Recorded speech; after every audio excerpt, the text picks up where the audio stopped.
ब्रेकनंतर बुलेटिनमध्ये आपले स्वागत आणि हेडलाईन्स नंतर बातम्यांचा वेगवान आढावा घेऊया महाराष्ट्र लाईव्ह मधून। एकनाथ शिंदे आज पुन्हा एकदा दिल्ली दौऱ्यावर जाणार आहेत। आज एकनाथ शिंदे पंतप्रधान नरेंद्र मोदींची भेट घेण्याची दाट शक्यता आहे। या दौऱ्यादरम्यान ते आपल्या खासदारांसह एनडीए नेत्यांच्या भेटीगाठी घेणार आहेत। सलग दुसऱ्या आठवड्यात शिंदे दिल्लीत जाणार असल्याने भुवया उंचावल्यात। एकनाथ शिंदे यांच्या अलीकडच्या दिल्ली दौऱ्यानंतर आणि भेटीनंतर लगेचच होत असलेल्या आठवड्यातील दौऱ्यामुळे आणि गाठी भेटीमुळे त्यांच्या दौऱ्याकडे सर्वांचं लक्ष लागलंय।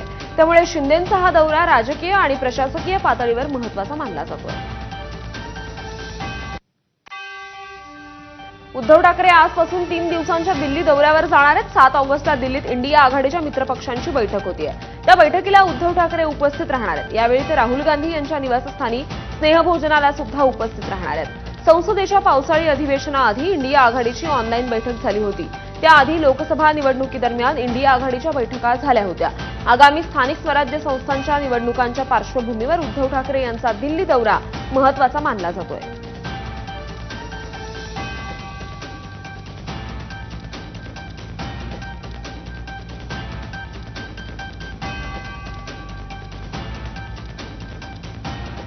दिल्लीमध्ये इंडिया आघाडीची बैठक आयोजित करण्यात 7 तारखेला होणाऱ्या इंडिया आघाडीच्या बैठकीला महाराष्ट्रातून उद्धव ठाकरे, आदित्य ठाकरे, संजय राऊत तर राष्ट्रवादी काँग्रेस शरदचंद्र पवार पक्षाकडून शरद पवार, सुप्रिया सुळे उपस्थित राहणार आहेत। इंडिया आघाडीच्या इतर राज्यातील सर्व प्रमुख नेत्यांना सुद्धा इंडिया आघाडीच्या बैठकीचं निमंत्रण दिलं असल्याची माहिती आहे। सध्या संसदेचं अधिवेशन सुरू असताना इंडिया आघाडीतील सर्वच प्रमुख नेते या बैठकीला उपस्थित राहतील। इंडिया आघाडीतील सर्व महत्त्वाचे नेते या बैठकीला उपस्थित राहणार आहेत।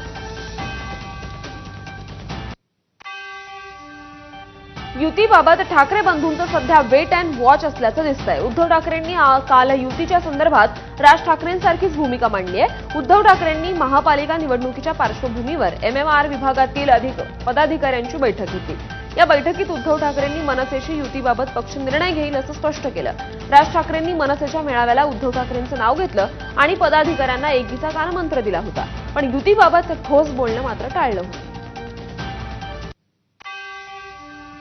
2 वर्षांपूर्वी भाजपच्या प्रवक्त्या राहिलेल्या आरती साठे यांची मुंबई उच्च न्यायालयात न्यायाधीश पदावर नेमणूक करण्यात आली आहे। सर्वोच्च न्यायालयातील कॉलेजियमनं 28 जुलै रोजी घेतलेल्या मंजूर केलेल्या प्रस्तावानुसार मुंबई उच्च न्यायालयात 3 नवीन न्यायाधीशांची नेमणूक करण्यात आली आहे। त्यात भाजप प्रवक्त्या राहिलेल्या आरती साठे यांचंही नाव आल्यानं राजकीय वर्तुळात अनेकांच्या भुवया उंचावल्या।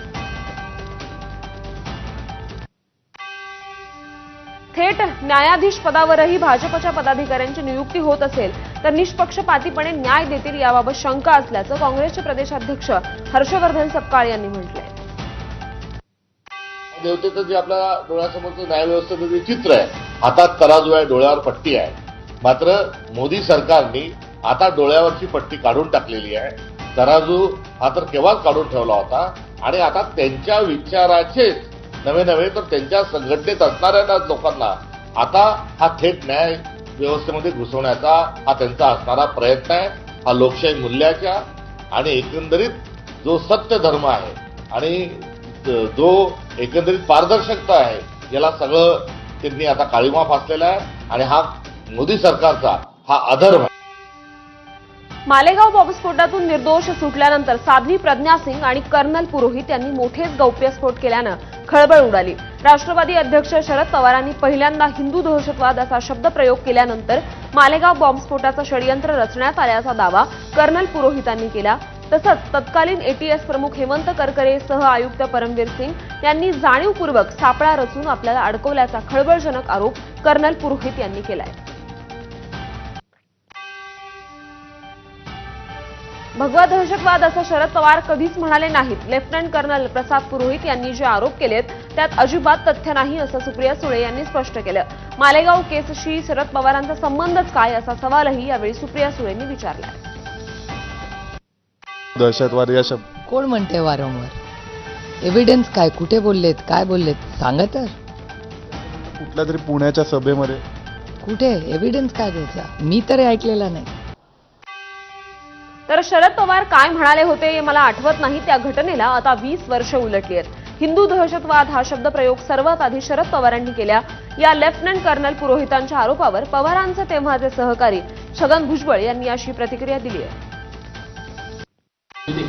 पण मला काय आठवत नाही आता झालं त्याला किती 2008 आणि किती बाबा 18 आणि आता 20 वर्ष झाली. काय भाषणात कोण काय शब्द होते मी नाही काय सांगू शकणार. मराठा आंदोलक मनोज जरांगे पाटील आज सोलापुरात असणार आहेत. जरांगे पाटील डाक बंगला येथे दिवसभर सोलापूर शहर आणि जिल्ह्यातील मराठा आंदोलनातील सर्व मराठा बांधवांची भेट घेणार आहेत. मराठा आरक्षणाच्या मुद्द्यावर लढा देण्याकरता दिशा ठरवण्यासाठी जरांगेंचा भेटीगाठी दौरा सुरू होतोय. मराठा आरक्षण लढ्यातील विजयाशिवाय फेटा बांधणार नाही अशी भूमिका मनोज जरांगे पाटील यांनी मांडली आहे. धाराशिवमध्ये ठाकरेंच्या शिवसेनेचे आमदार प्रवीण स्वामी यांनी जरांगेंना फेटा बांधण्याचा आग्रह केला, मात्र जरांगेंनी फेटा बांधण्यास नकार दिला. निवडणुकीच्या काळातही त्यांना आम्ही शब्द दिला होता की मराठा आरक्षणाच्या बाजूने आम्ही कायम आहोत. आजही तो आम्ही त्यांना सांगितलं की 29 ऑगस्टच्या आंदोलनामध्ये आमचा पूर्णपणे पाठिंबा राहील. आमच्या कार्यकर्त्यासह मराठा समाजासह सगळ्यांसह त्यांच्या आंदोलनाला सक्रिय पाठिंबा राहील. आज त्यांना फेटा बांधण्याचा आग्रह केला तेव्हा त्यांनी म्हटलं की या आंदोलनाला यश मिळाल्याशिवाय फेटा बांधून घेणार नाही. जो नेता 29 ऑगस्टला मुंबईच्या आंदोलनात सहभागी होणार नाही त्याला आगामी नगरपालिका, पंचायत समिती, महानगरपालिका निवडणुकांमध्ये पाडा असं आवाहन मनोज जरांगेंनी मराठा समाजाला केलंय. मराठा आरक्षणाच्या प्रश्नासाठी 29 ऑगस्ट रोजी मुंबईत आंदोलन करण्यात येणार आहे. याच अनुषंगानं धाराशिव शहरात बैठक पार पडली. आणि आपल्या घरच्या ताईला त्याला सांगून राहा आम्ही मुंबईला गेल्यावर आम्हाला मागचं दिसणार नाही. इकडे गल्लीत आम्ही तिकडे गेल्यावर कोण हिंडत होतं फक्त मागण्याकडे सांग. कोणता जिल्हा परिषद मेंबर कोणी इकडे हिंडत होता पाळा जे आपलं नाही ते आपलं नाही. तर धाराशिवमध्ये छावा संघटनेचे प्रदेशाध्यक्ष विजय घाडगे यांनी मनोज जरांगेंची भेट घेतली. मनोज जरांगे पाटलांच्या नेतृत्वाखाली मराठा आरक्षणाच्या लढ्यात छावा संघटना पहिल्या दिवसापासून असल्याचं यावेळी विजय घाडगे यांनी म्हटलंय. सोबत आहेत पहिल्या दिवसापासून. दादांच्या सोबत छावा संघटना ताकदीने सोबत आहे. प्रहारचे अध्यक्ष बच्चू कडू हे आज मनसे प्रमुख राज ठाकरेंची भेट घेणार आहेत. कडूंच्या आगामी आंदोलनासंदर्भात चर्चा करण्यासाठी ही भेट होणार असल्याची माहिती आहे. याआधीही बच्चू कडूंच्या कर्जमाफीच्या आंदोलनाला राज ठाकरेंनी पाठिंबा दिला होता. आज सकाळी 9 वाजता राज ठाकरे यांची बच्चू कडू यांच्या निवासस्थानी ते भेट घेणार आहेत. शेतकऱ्यांच्या विविध प्रश्नांवरून माजी मंत्री बच्चू कडू आक्रमक झालेत. त्यातच आता मनसे अध्यक्ष राज ठाकरे यांची ते भेट घेणार आहेत. स्थानिक स्वराज्य संस्थांच्या निवडणुकांसाठी भाजपकडून आता युवा वर्गावर लक्ष केंद्रित करण्यात आलंय. भाजप युवा मोर्चाची आज महत्वाची बैठक देखील बोलावण्यात आली आहे. भाजपच्या युवा मोर्चाच्या कार्यकर्त्यांना प्रदेशाध्यक्ष रवींद्र चव्हाण, मंत्री आशिष शेलार मार्गदर्शन करणार आहेत. आज सकाळी 10 ते दुपारी 2 वाजेपर्यंत दादर वसंत स्मृतीमध्ये बैठकीचं आयोजन करण्यात आलंय. निवडणुकांच्या दृष्टीनं युवकांना साथ घालण्यासाठी भाजप रणनीती आखणार आहे. राज्य चित्रपट पुरस्कार वितरण सोहळ्यात मुख्यमंत्र्यांच्या भाषणावेळी घोषणाबाजी करण्यात आली. खालिद का शिवाजी सिनेमाला विरोध करत घोषणाबाजी करण्यात आली. इतिहासाचं विकृतीकरण बंद करा अशी मागणी आंदोलकांनी केली आहे. तर तुमचं म्हणणं ऐकलं, आता कार्यक्रम खराब करू नका असं आवाहन देवेंद्र फडणवीसांनी केलं. खालिद का शिवाजी या चित्रपटाबाबत सीबीएफसीनं फेरविचार करावा अशी विनंती आशिष शेलार यांनी केली आहे. ज्या ज्युरीनं हा सिनेमा फिल्म फेस्टिव्हलला पाठवला त्या ज्युरीची चौकशी करण्याचेही आदेश दिलेत असं शेलार म्हणाले. आणि त्यामुळे सीबीएफसीने त्याचा फेरविचार करावा. मधल्या काळामध्ये हा सिनेमा फिल्म फेस्टिव्हलला सुद्धा पाठवण्याबद्दलची भूमिका ज्या निवड समितीने ज्युरीने केली त्याबद्दलही चौकशीचे आदेश मी दिलेत. महाराष्ट्र राज्य चित्रपट पुरस्कार सोहळा मुंबईत पार पडला. यावेळी भीमराव पांचाळेंचा गान सम्राज्ञी लता मंगेशकर पुरस्कारानं गौरव करण्यात आला. तर ज्येष्ठ अभिनेते अनुपम खेर यांचा स्वर्गीय राज कपूर जीवन गौरव पुरस्कारानं गौरव करण्यात आला. अभिनेत्री काजोललाही स्वर्गीय राज कपूर विशेष योगदान पुरस्कार देण्यात आला. यावेळी काजोलनं मराठीमध्ये मनोगत व्यक्त केलं. दरम्यान प्रसिद्ध दिग्दर्शक अभिनेते महेश मांजरेकर आणि मुक्ता बर्वे यांचा गौरव करण्यात आलाय. पालवीने दिली ना फुलाने दिली, पालवीने दिली ना फुलाने दिली, सावली ही मला पालवीने दिली ना फुलाने दिली, सावली ही मला या उन्हाने दिली, पालवीने दिली ना फुलाने दिली. वाढवण बंदराबद्दल मंत्रिमंडळ बैठकीत मोठा निर्णय घेण्यात आला. समृद्धी महामार्ग आणि वाढवण बंदर यांना जोडणाऱ्या रस्त्याला मंजुरी देण्यात आली आहे. प्रकल्प आखणी आणि भूसंपादन प्रक्रिया राबवण्यास मान्यता देण्यात आली आहे. इगतपुरी जवळच्या भरवीर जवळ हा रस्ता सुरू होईल. तिथून तो थेट वाढवण बंदरापर्यंत जाणार आहे. चारोटी जवळच्या तवा गावाजवळ हा रस्ता राष्ट्रीय महामार्ग 48ला जोडला जाईल. या जोड रस्त्यामुळे भरवीर ते वाढवण बंदर हे अंतर केवळ 1.25 तासात आता पार करता येणार आहे. पुण्यातल्या पार्टी प्रकरणात अटकेत असलेल्या प्रांजल खेवलकर यांच्या विरोधात बीडच्या एका संस्थेनं राज्य महिला आयोगाकडे तक्रार दाखल केली आहे. या तक्रारीत प्रांजल खेवलकर यांनी 28 वेळा हॉटेल बुक करून तिथे मुलींना बोलावल्याचा आरोप करत मानवी तस्करीचा संशय व्यक्त त्यांनी केलाय. तर या संपूर्ण प्रकाराचा महिला आयोगानं पुणे पोलिसांकडून तपास अहवाल मागवला असून या संपूर्ण प्रकरणाची चौकशी करण्याचे आदेश दिले आहेत. मुंबई दहशतवादी हल्ल्याचा सूत्रधार तहव्वूर राणानं खासगी वकील ठेवण्याची इच्छा एनआयए न्यायालयासमोर व्यक्त केली आहे. त्यासाठी त्यानं त्याच्या कुटुंबाशी बोलण्याची परवानगी मागितली आहे. या मागणीवर एनआयए आणि तुरुंग प्रशासनाकडून उत्तर मिळाल्यानंतर पटियाला हाऊस कोर्टानं निकाल राखून ठेवलाय. या प्रकरणी आता 7 ऑगस्ट म्हणजे आजच उद्या याची सुनावणी होणार आहे.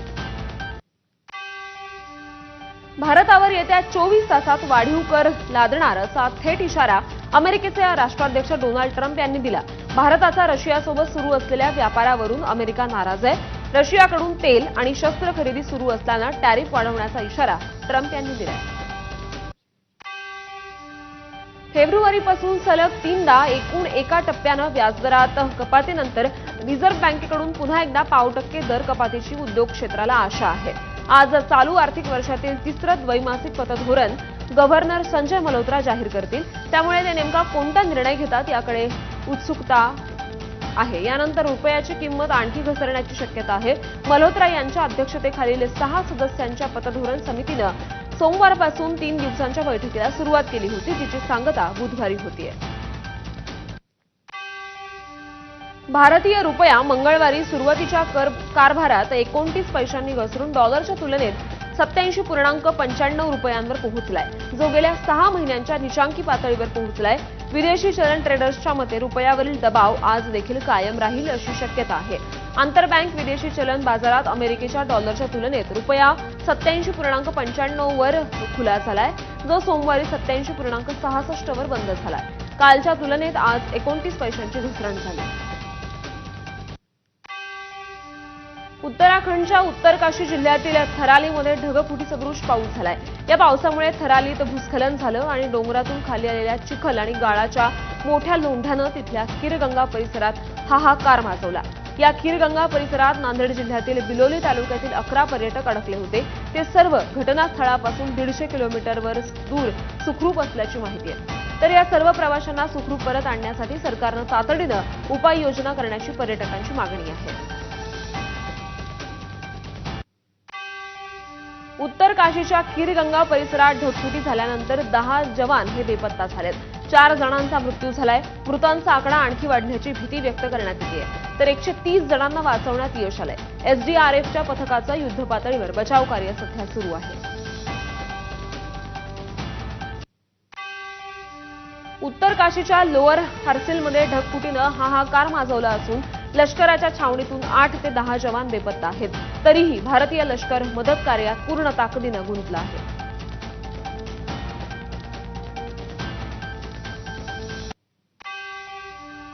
उत्तराखंडच्या महापुरात नांदेडचे 11 पर्यटक अडकले होते, मात्र त्यांची सुखरूप सुटका करण्यात आली. उपजिल्हाधिकारी किरण आंबेकर यांनी अशी माहिती दिली आहे. तर नांदेडच्या बिलोली गावातील सचिन पत्तेवार यांच्याकडून आपबीतीचा व्हिडिओ शेअर करण्यात आलाय. सरकारनं तातडीनं मदत देण्याची पर्यटकांची मागणी आहे. दरम्यान उत्तर काशी येथे घडलेल्या परिस्थितीवर पालकमंत्री अतुल सावे हे लक्ष ठेवून असून आवश्यकतेनुसार कार्यवाही करण्याच्या सूचना देखील त्यांनी दिल्या आहेत. उत्तराखंडमधील महापुरात अडकलेल्या महाराष्ट्रातील पर्यटकांना सरकारकडून सर्वतोपरी मदत केली जाईल. तसंच त्यांच्या परतीसंदर्भात तातडीनं पावलं उचलली जातील. मदत आणि पुनर्वसन मंत्री मकरंद पाटील यांनी ही माहिती दिली. उत्तर काशीतील थरालीमध्ये झालेल्या ढगफुटीची पंतप्रधान नरेंद्र मोदींनी माहिती घेतली. मुख्यमंत्री पुष्कर धामीजी यांच्याशी बोलून परिस्थितीचा आढावा घेतला. नागरिकांना मदत करण्यात कोणतीही कसर सोडली जाणार नाही असं आश्वासन नरेंद्र मोदींनी दिलंय. उत्तर काशी दुर्घटनेनंतर गृहमंत्री अमित शहांनी उत्तराखंडच्या खासदारांची भेट घेऊन परिस्थितीचा आढावा घेतला. तर अमित शहा आणि खासदारांमध्ये झालेल्या बैठकीत उत्तराखंडचे खासदार उद्या पंतप्रधान नरेंद्र मोदींशी चर्चा करणार असल्याची माहिती देण्यात आली आहे. उत्तराखंडमध्ये ढगफुटीनंतर निर्माण झालेल्या परिस्थितीचा आढावा घेण्यासाठी मुख्यमंत्री पुष्कर सिंग धामी यांनी राज्य आपत्ती ऑपरेशन सेंटरमध्ये अधिकाऱ्यांची आपत्कालीन बैठक घेतली. यावेळी उत्तर काशीतील पूरस्थिती आणि मदत कार्यासंदर्भात महत्त्वाचे निर्णय बैठकीत घेण्यात आले. गृहमंत्री अमित शहा यांनी सर्वाधिक काळ गृहमंत्रीपदी राहण्याचा विक्रम केलाय. पंतप्रधान नरेंद्र मोदींच्या दुसऱ्या कार्यकाळात 30 मे ते 2009 मध्ये अमित शहांवर केंद्रीय गृह मंत्रालयाची जबाबदारी देण्यात आली. तेव्हापासून 2258 दिवस पूर्ण करत त्यांनी गृहमंत्रीपदावर सर्वाधिक काळ राहण्याचा विक्रम केलाय. लालकृष्ण अडवाणींचा विक्रम त्यांनी मोडीत काढलाय. एमआयएमचे प्रदेशाध्यक्ष आणि माजी खासदार इम्तियाज जलील सध्या मालेगाव दौऱ्यावर आहेत. यावेळी त्यांनी मालेगाव बॉम्बस्फोटातील पीडितांच्या कुटुंबियांची भेट घेतली. यानंतर मालेगाव बॉम्बस्फोट झालेल्या भिक्खू चौक आणि स्वर्गवासी हेमंत करकरे मार्गाची देखील पाहणी केली. 17 वर्षात बॉम्बस्फोटातील दोषी सापडू शकले नाहीत, मग तपास नेमका काय केला गेला असा संतप्त सवाल जलील यांनी केलाय. पण या निकषावर आलेले आहे की या ब्लास्टच्या मागे कोणी नाही होतं, तर ते बॉम्ब काय आकाशातून पडला होता की जमिनीतून आला होतं हे बघण्यासाठी आम्ही आलेलो आहे. मंत्री हसन मुश्रीफ यांच्या विरोधात मंत्रालय परिसरात जोरदार घोषणाबाजी करण्यात आली. मेल नर्सेस संदर्भातल्या GR विरोधात मागील काही दिवसांपासून आंदोलन सुरू आहे. तर गार्डन गेट परिसरातून विद्यार्थी मेल नर्सेसला ताब्यात घेतलंय. भंडाऱ्यात भाजपच्या कार्यकर्ता आणि पदाधिकारी मेळाव्यात भाजप आमदार परिणय फुकेंनी शिवसेनेबद्दल वादग्रस्त विधान केलं होतं. त्यानंतर शिंदेंच्या शिवसेनेनं आक्रमक पवित्रा घेतला. आमदार फुकेंनी माफी मागावी, अन्यथा सेना स्टाईल उत्तर देण्याचा इशारा दिला होता.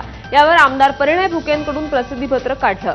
त्यात आपला कुणाला दुखावण्याचा हेतू नव्हता, तर आपल्या बोलण्याचा विपर्यास केला असल्याचं म्हणत त्यांनी दिलगिरी व्यक्त केली.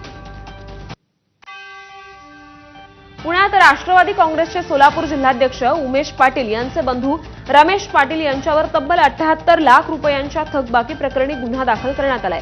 रणजित पाटील आणि रमेश पाटील यांनी दीपाली यादव यांचे पती राजेश यादव यांच्या कंपनीकडून लाखो रुपयांचं मटेरियल विकत घेतलं होतं. वारंवार पैसे मागून देखील न दिल्यानं दीपाली यादव यांच्या तक्रारीवरून या दोघांविरोधात फसवणुकीचा गुन्हा दाखल करण्यात आलाय. 3000 कोटी रुपयांच्या कर्ज घोटाळ्याप्रकरणी उद्योगपती अनिल अंबानी यांची 10 तास ईडीकडून चौकशी करण्यात आली. दिल्लीत ईडीच्या मुख्यालयात अनिल अंबानींची सकाळी 10 वाजल्यापासून चौकशी सुरू होती. 3000 कोटी रुपयांच्या कर्ज घोटाळ्याप्रकरणी ईडीनं अनिल अंबानींना समन्स दिलं होतं. दरम्यान त्याआधी ईडीनं 12 ते 13 बँकांना पत्र पाठवून अंबानींना दिलेल्या कर्जाची संपूर्ण माहिती मागवली होती. नाशिकच्या भावली धरणातून शहापूरला पाणी देण्यावरून वाद सुरू झालाय आणि त्यातच आता नाशिकचे माजी खासदार हेमंत गोडसे यांनी देखील शहापूरला पाणी न देण्याची भूमिका घेतली आहे. इगतपुरी घोटी परिसरातील काही गावांना मोठ्या प्रमाणात पाण्याची समस्या निर्माण होते आणि त्यामुळे मुबलक पाणी नसतानाही शहापूरला पाणी देण्याचा घाट सुरू असल्यानं हेमंत गोडसे यांनी कोर्टात जाण्याचा इशारा दिलाय.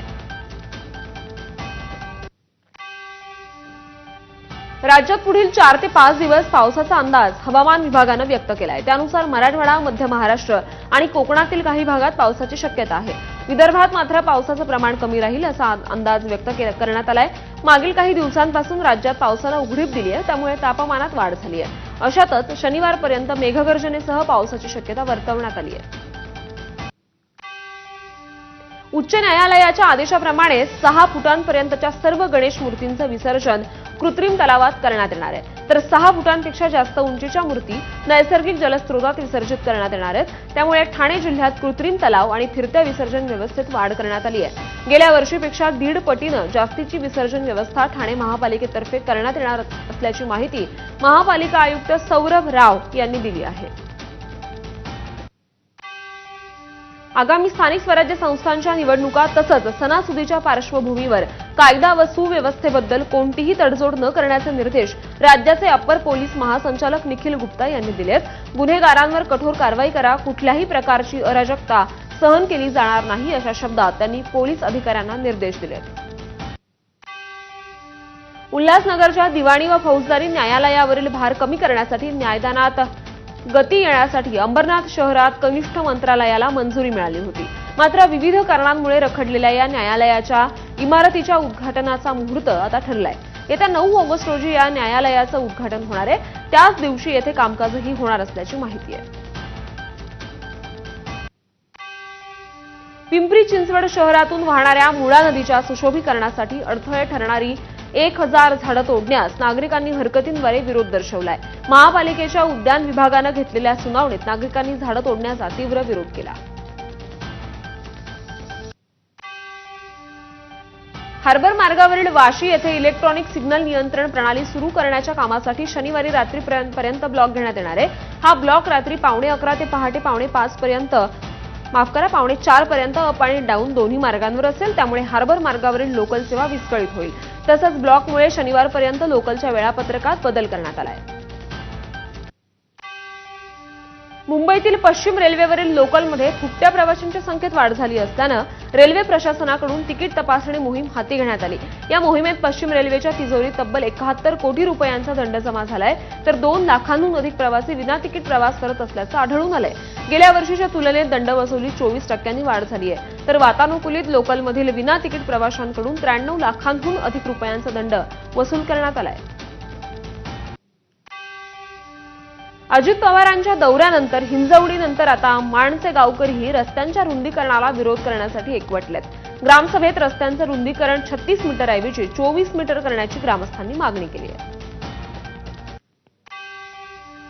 मंत्रालयातील तळमजल्यावरील बाथरूमचं सिलिंग कोसळलं. सुदैवानं कुणालाही दुखापत झाली नाही. त्यामुळे मोठी दुर्घटना टळली आहे. पुणे शहराच्या मध्यवर्ती भागात जुन्या वादातून एकावर हल्ला करण्यात आला. 5 ते 6 जणांनी एका तरुणावर कोयत्यानं हल्ला केला.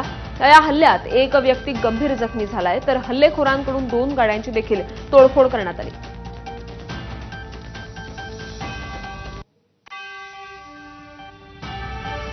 आणि महाराष्ट्र लाईव्हमध्ये बातम्यांचा वेगवान आढावा पूर्ण झाला. यासोबतच आता या बुलेटिनमध्ये वेळ झाली आहे इथेच थांबण्याची. पुढील अपडेट्स प्रज्ञासोबत. बघत रहा एबीपी माझा.